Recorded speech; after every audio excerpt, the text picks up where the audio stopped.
what Brother Stephen Lett, a visiting member of the governing body, has to say. Brother Lett's theme is, Beware of the Voice of Strangers. It is estimated there are 1.5 million species of animals on the earth today.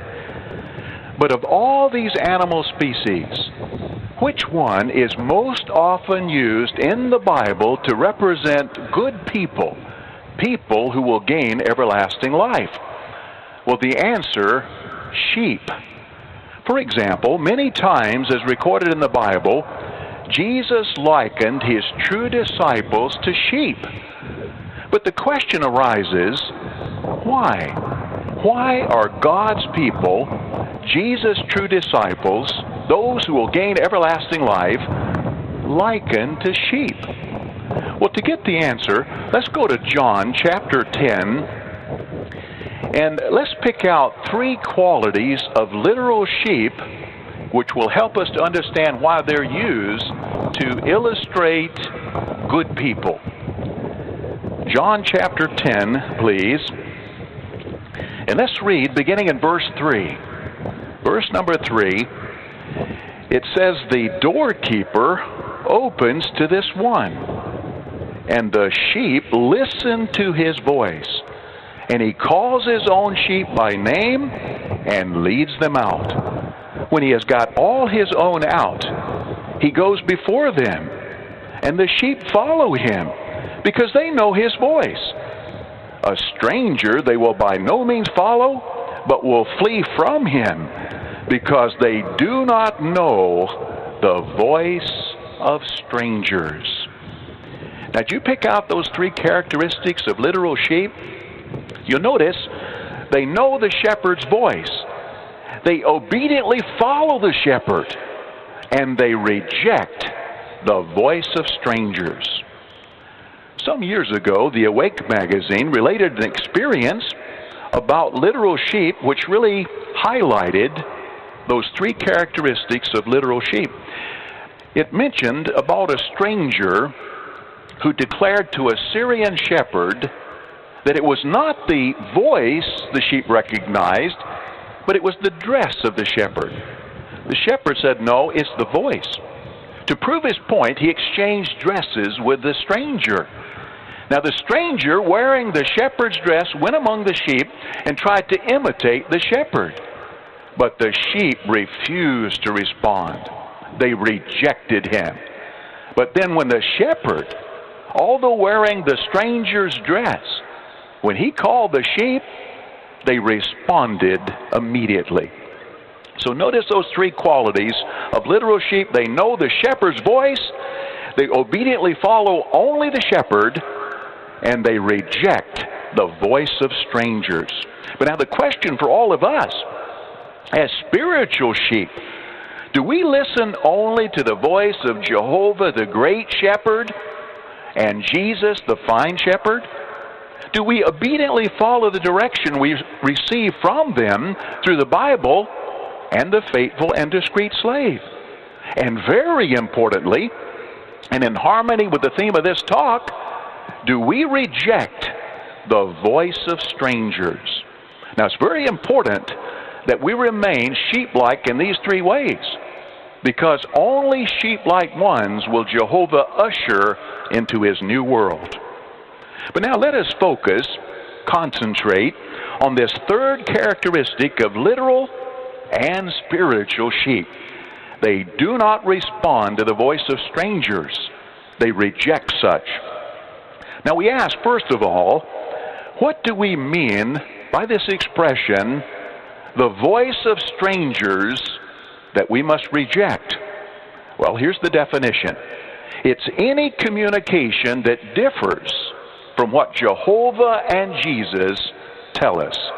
Do you get that? Any communication that differs from what Jehovah and Jesus tell us, that's the voice of strangers. Ultimately, who is the source of such communication that's different, opposed to what Jehovah and Jesus tell us? Well, of course, it's the devil, isn't it? Yes, the voice of strangers originates with the devil. In fact, that makes us think of the very first example of a stranger's voice being heard.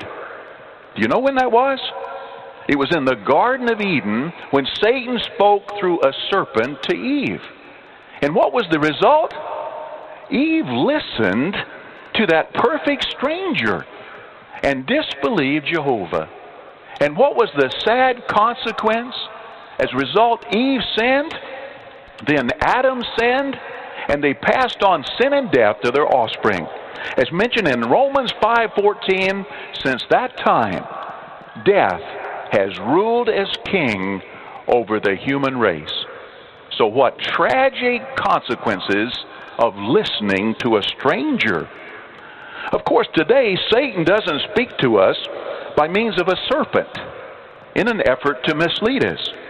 However, he does utter his voice through human agencies.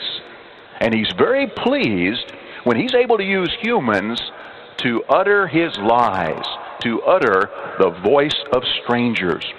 Well, what are some of these human agencies that Satan uses today to promote the voice of strangers? Well, let us discuss for the next few minutes 5 examples of the modern day voice of strangers that we must beware of. We will discuss 5. Now, the first one, and foremost on the list of these strangers who use their voice to voice Satan's lies, are apostates. Do you get that? Apostates. As mentioned at Hebrews 13:9, apostates promote strange teachings. And why do they do this? They're trying to undermine the spiritual balance of Christ's true followers. If you turn to Acts chapter 20 and verse 30, you'll notice an interesting description of some of the methods that they use, these apostates, in order to deceive. Acts chapter 20, and please, let's read verse 30. Verse number 30, it says, "And from among you yourselves men will rise and speak twisted things to draw away the disciples after themselves." So you notice they speak twisted things, these apostates. What do we mean by twisted things? Well, something that's twisted is bent. It is distorted, isn't it? And that's what they do with a Bible truth or some truth about Jehovah's people. They twist it into a half-truth by leaving out some vital detail or some other way manipulating the truth into a misleading half-truth. If you turn over to 2 Peter chapter 2, here's another description of the methods of these apostates who speak the voice of strangers. 2 Peter chapter 2, and let's notice verse number 3. Verse 3, it says, "Also with covetousness they will exploit you with counterfeit words. But as for them, the judgment from of old is not moving slowly, and the destruction of them is not slumbering." So notice they use counterfeit words. What do we mean by counterfeit words? Well, a counterfeit is carefully designed to look like the real thing, but it's a fake, isn't it? For example, counterfeit money.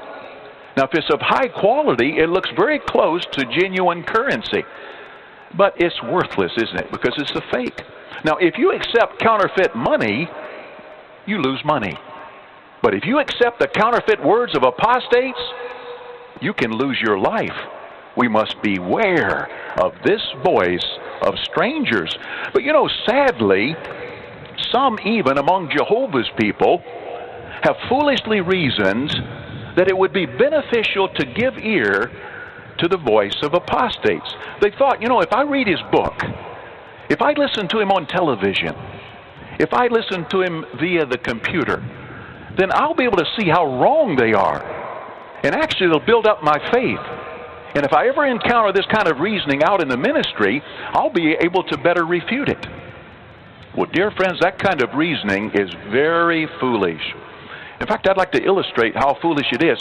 What would you think of a person who said, if I eat stinky, rotten garbage out of a garbage can, it will really help me in the future to recognize bad food.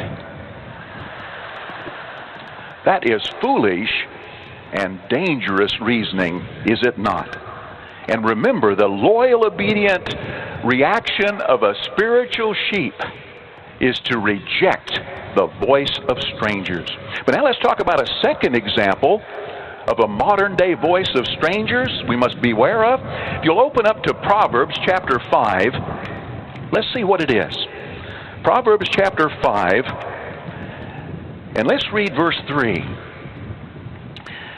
It says, "For as a honeycomb, the lips of a strange woman keep dripping, and her palate is smoother than oil." And look at chapter 7, verse 5. Chapter 7, verse 5, it says, "To guard you against the woman stranger, against the foreigner who has made her own sayings smooth." And then look at verse 21 of that chapter 7. "She has misled him by the abundance of her persuasiveness. By the smoothness of her lips, she seduces him." Now, who is this woman stranger? Well, she is representative of anyone, male or female, who would try to lure us into sexual immorality. It could be someone at work, someone at school. It could even be someone in the congregation who is spiritually weak and fleshly. Anyone who tries to lure us into sexual immorality, this strange woman would represent. Consider the experience of Amy, one of Jehovah's Witnesses, who is an attractive 27-year-old secretary. Now here's what she said. She said, "This man at work gives me a lot of attention and praises me at every opportunity. It feels nice to be noticed, but I can see clearly that his interest in me is strictly sexual. I am not going to be taken in by his advances." See, wisely, Amy was one who would beware of this voice of a stranger who was trying to lure her into sexual immorality. Well, let's talk about a third example of a modern-day voice of strangers we must beware of, and that is schoolmates who try to convince you, dear young ones, to disbelieve your parents who obviously love you. Now, did you get that? Schoolmates who would try to convince you not to believe your parents, but your parents, those Christian parents, really love you. Consider the experience of 17-year-old Amanda. Let me share her experience. She said, "For a while, my faith was weakened to a certain extent by my classmates. They kept saying that my religion was restrictive and unreasonable, and this began to discourage me. My parents, however, helped me to understand that Christian guidelines serve to protect rather than restrict. Now I realize that these principles are helping me to have a more satisfying life than that of my former school companions. I have learned to trust the ones who really care for me, my parents and Jehovah, and I am enjoying the pioneer work." Well, that's true of you, dear young ones out in our audience. So you have to be careful, because these fleshly-minded schoolmate strangers may try to convince you that your parents and your religion is too restrictive, and you're missing out on a lot of fun. But when I think of that, I think of Eve in the Garden of Eden. Now, that's what Satan did. He convinced Eve that she was missing something. Isn't that true? Now, it's true that Eve was missing something. But what was Eve really missing? She was missing becoming a diseased, dying sinner. She was missing her beautiful skin wrinkled up like a prune. She was missing her beautiful hair turned gray. She was missing hobbling around with a cane and finally dying. That's what she was really missing. But Satan convinced her she was missing something good, even though she was missing nothing. And the same way with you, dear young ones. Some of these fleshly-minded schoolmates may try to convince you that you're missing something. But don't be foolish like Eve. You know, Eve very foolishly believed a stranger who had done nothing to prove his love for her. And she disbelieved Jehovah, who had done everything for her, and obviously was the one that loved her. And sadly, sometimes young ones will believe stranger schoolmates who've done nothing, and they'll disbelieve their parents who feed them, clothe them, sit with them when they're sick, and are obviously the ones that love them. So we say to you, dear young ones, don't be foolish like Eve. See, don't allow this voice of strangers that could come to you in the form of schoolmates to deceive you. But now let us move along and discuss our fourth example of a modern-day voice of strangers that we must beware of, and that is strangers who may try to talk to us via the internet. Do you get that? Strangers who may try to talk to us via the internet. The internet is an area where devious strangers who do not respect Bible principles often prowl, and they seek to promote their perverse opinions. We must beware of the spiritual and moral dangers that lurk in some websites, email messages, and chat rooms. The November 1999 Kingdom Ministry asked these questions. Would you invite a stranger into your home without first finding out who he is? What if there was no way to find out? Would you allow such a stranger to be alone with your children? This is an indisputable possibility on the internet. So we must beware of this situation. And what makes these strangers on the internet especially dangerous? We'll look at Psalm 26, please. And let's identify one thing that makes them especially dangerous. Psalm 26, verse 4, here David said, I have not sat with men of untruth, and with those who hide what they are, I do not come in. So notice that? Ones that hide what they are. And that often is the case with these ones on the internet, isn't it? They hide who and what they are. They may claim to be one of Jehovah's Witnesses, but really, they're not. Maybe a disfellowship person or an apostate is really what they are. They may falsely claim to be a youth or even of a certain gender, and really they may be a pedophile. Appropriately, the faithful and discreet slave has recommended as a safeguard that computers be located in well-traveled areas of the home and be used only when others are at home. And if we come across an objectionable website by accident, or if one pops up maybe without warning, we should resolve to leave it immediately or shut down the browser. Sadly, some have been disfellowshipped for immorality, have left their mates to pursue other relationships, and have even disowned the truth as a result of the influence of strangers met on the internet. Yes, there are plenty of reasons to beware of this voice of strangers on the internet. But now let's discuss our fifth example of a modern-day voice of strangers, and that is the voice of strangers that is often heard in the media. Do you get that? The voice of strangers often heard in the media. It could be on the radio, the television, or in publications. You know, hatred, pride, ambition, and profit often drive what is presented in the media. False and exaggerated news reports are very common. So if we hear or read a distorted report about Jehovah's Witnesses, one that's designed to cast Jehovah's people in bad light, should we believe it? We'll open up to Proverbs chapter 14 and notice the warning that's contained here. Proverbs chapter 14, and please let's read the warning that is found in verse 15. Proverbs 14, verse 15. It says, anyone inexperienced puts faith in every word. Or another translation says, a fool will believe anything. But notice the rest of the scripture. But the shrewd one considers his steps. So notice, it would be very unwise to believe such reports heard in the media. Now let me give you just an example of how distorted things can be.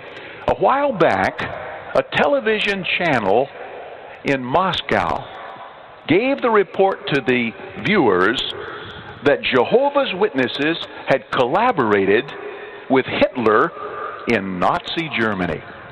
Now, what a flagrant example of a false report. There's abundant evidence that thousands of Jehovah's Witnesses died in Hitler's death camps because they refused to collaborate with Hitler.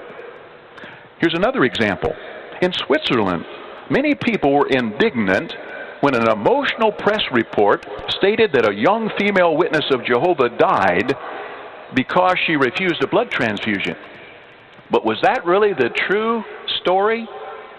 Well, the truth is that she refused a blood transfusion, but she accepted non-blood management of her blood situation. And often it's much superior. But what happened? The medical staff refused to give her this non-blood treatment, even though they could have done this. They delayed matters until it was too late. Unnecessarily they did so. Whereas if they would have implemented these non-blood procedures, undoubtedly it would have saved her life. But now, did they put that in the news report? Absolutely not. Very conveniently, they left those details out of the report. Yes, the media often resembles apostates in the way they manipulate the truth in order to come up with something sensational and a attention-grabbing report. While it is unreasonable to distrust all secular information, we must recognize, as 1 John 5:19 says, that the whole world is lying in the power of the wicked one. So in the final part of the last days, where we find ourselves in the stream of time, we should expect that Satan and the demons would saturate this world with harmful information against Jehovah's people. Well, there we have 5 human agencies used by Satan to voice the voice of strangers. Do you have them? The voice of apostates. The voice of anyone who tries to lure us into sexual immorality. The voice of schoolmates who may try to persuade you to disbelieve your parents who love you. And number 4, strangers who may try to talk to us via the internet. And number 5, the voice of strangers that may be heard in the media. Now, this list is by no means comprehensive. We said before, the voice of strangers really encompasses any information or communication that comes to us that is different from what Jehovah and Jesus tell us through the Bible and through the faithful and discreet slave. But now, let us discuss a little further why sheep do not respond to the voice of strangers. As we mentioned previously, literal sheep have a keen sense of who is their shepherd and who is not. They are thoroughly familiar with their shepherd and his voice. No matter how tricky or how deceptive the stranger tries to be, they're not fooled, are they? Similarly, as faithful spiritual sheep, we become thoroughly familiar with our shepherds, Jehovah and Jesus, and their voice.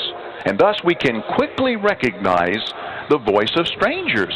2 Timothy 1:13 says that we should keep holding the pattern of healthful words. So if something doesn't fit the voice pattern of Jehovah and Jesus, we reject it, don't we?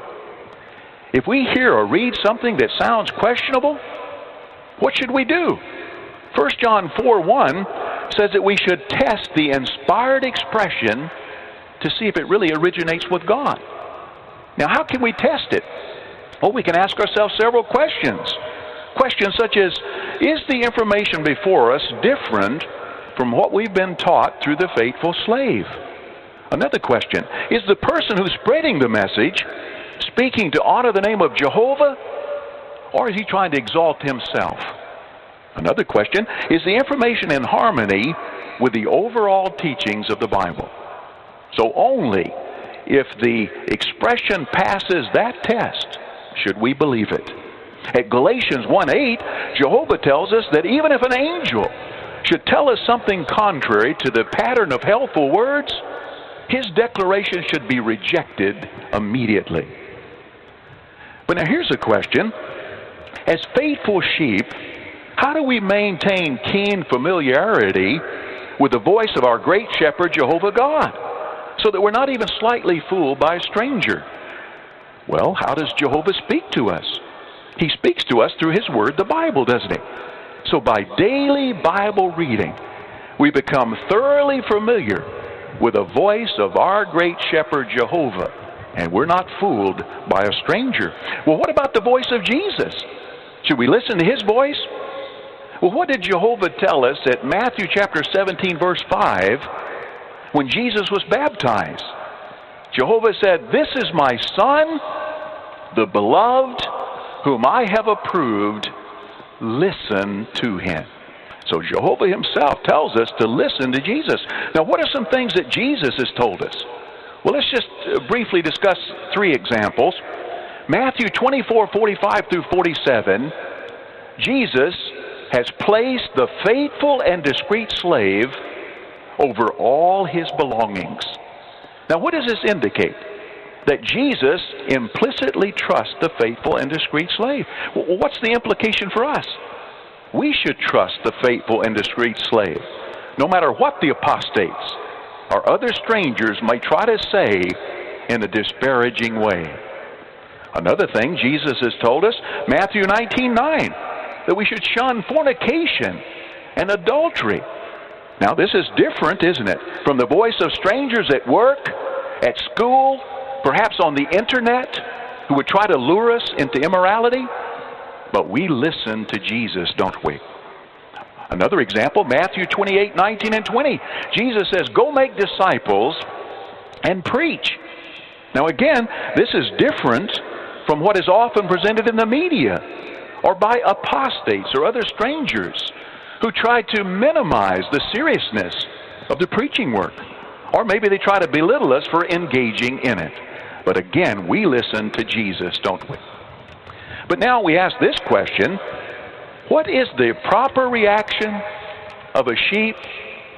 Not only should he not follow the stranger, let's go back to John chapter 10 and read verse 5 again, and we want to emphasize just a little bit further the proper reaction for a sheep-like person to the voice of a stranger. John chapter 10, and let's read again. We read it earlier, but let's read verse 5.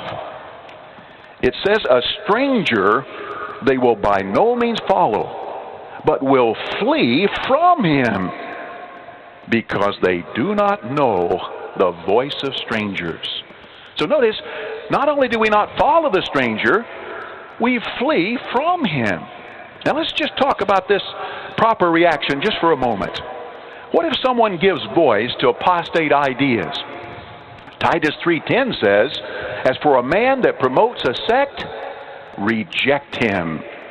Romans 16:17 says, "Now I exhort you, brothers, to keep your eye on those who cause divisions and occasions for stumbling, contrary to the teaching that you have learned, and avoid them." So notice, reject him, avoid them. What if someone tries to lure us into sexual immorality? Well, we should react like sheep like Joseph to sex-mad Potiphar's wife. When she grabbed a hold of him, what did he do? Genesis 39:12 tells us he took to flight and went outside. Isn't that a proper, loyal, sheep-like reaction?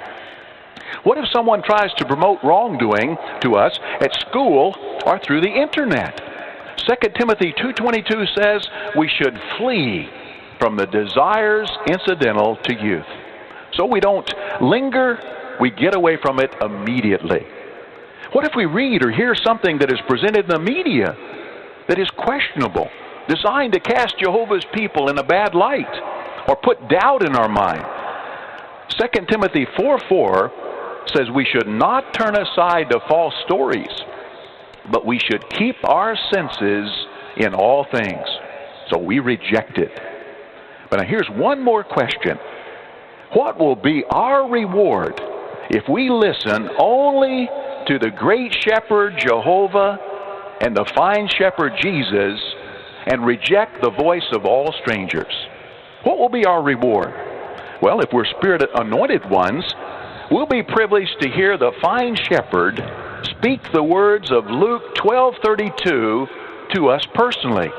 What are those words? Have no fear, little flock, because your Father has approved of giving you the kingdom.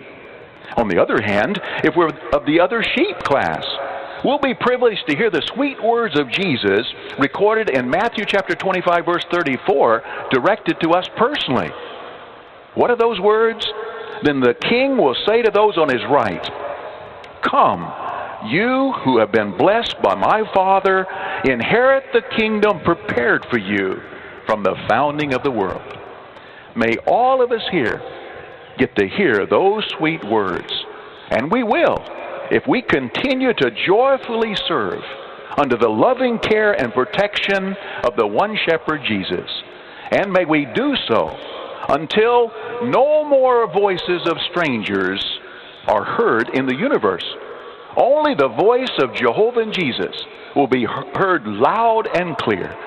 But until that marvelous day, may everyone here beware of the voice of strangers.